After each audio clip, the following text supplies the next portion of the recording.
Hello, good morning, everybody. This is Shambhavi from Save, Scrap, and Sue.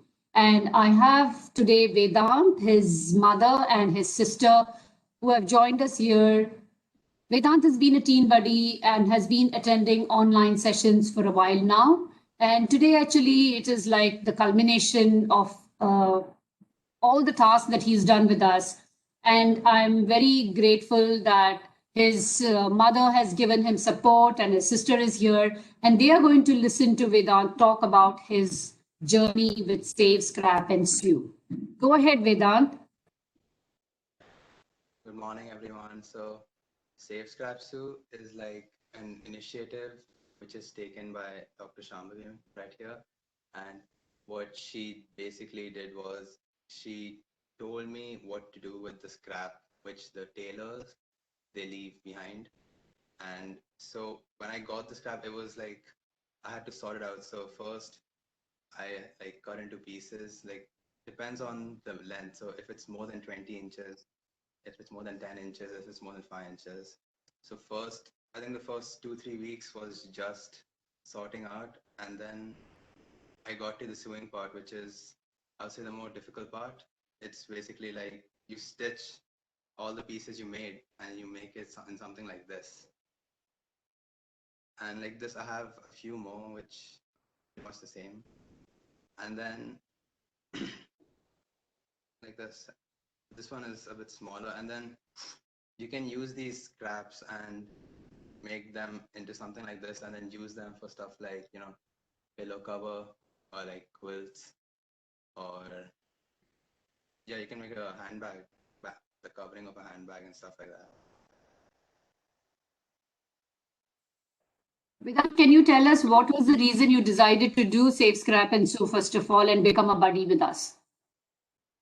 So like, doing stuff for the environment, it's always been like with me and my sister.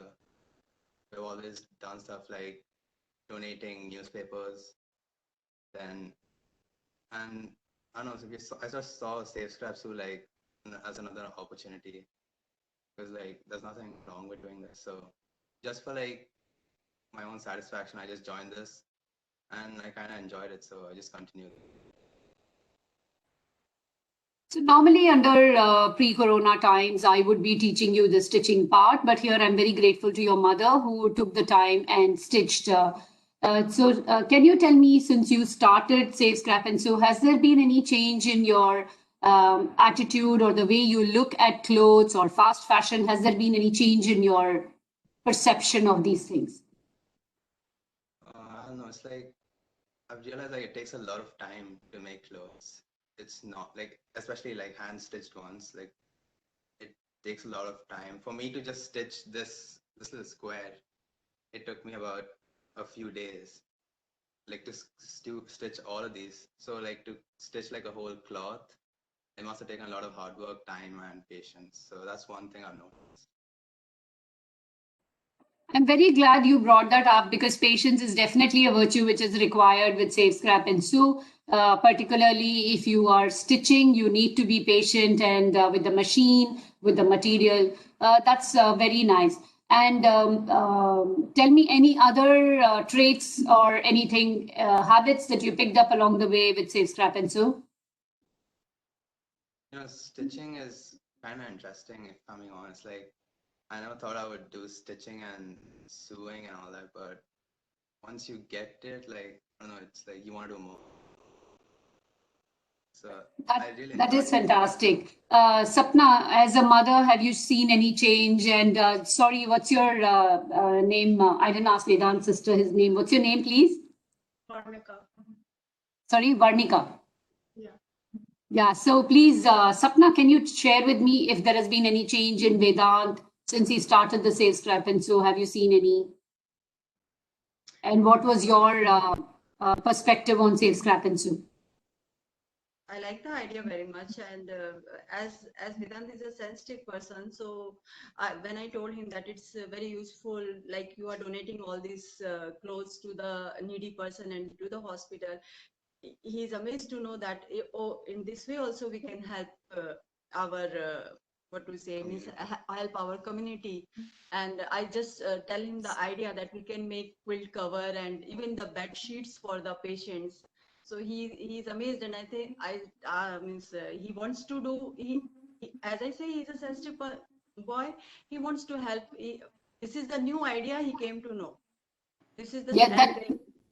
you're really right, because mostly people, when we say environment and recycling, people talk about paper, plastic, glass, and scraps and fabric get little left behind. But now in the last 5 years, I think we've generated a lot of interest in that, and I think people are also becoming more conscious about it. Like I say, I never tell people don't buy new things. Just be conscious of what you're doing. If you're getting an alteration done, just be careful what is happening to that scrap, which kind of gets cut. And when your purpose is finished, what happens to that remaining fabric? Varnika, would you like to share something, any changes you've observed in Vedant or anything about Safe Scrap and Sue?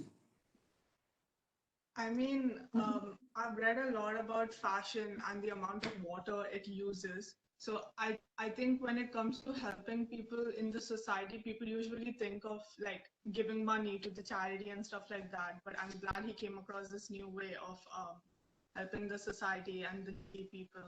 So like obviously broadening the horizon is great.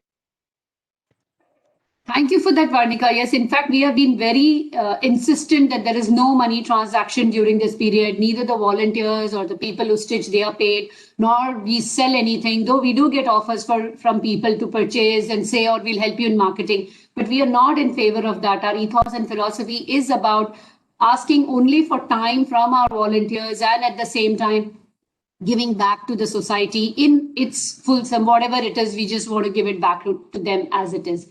So thank you so much for realizing that and for being a part of Vedant's journey in Safe Scrap. And so thank you very much, Vedant. It's been a pleasure. I'll be sharing this video with you and posting it on social media. Please encourage your friends, your family, anybody, share it with them and encourage them to at least follow our social media and share the information. So those who can actually do something about it, they can find a path like you have done yourself. It's been a pleasure having you as a buddy. You have been very regular in all the meetings that you have attended. And thank you so much for all that. And I'll say bye to you now, and I'm going to stop this recording. Thank you.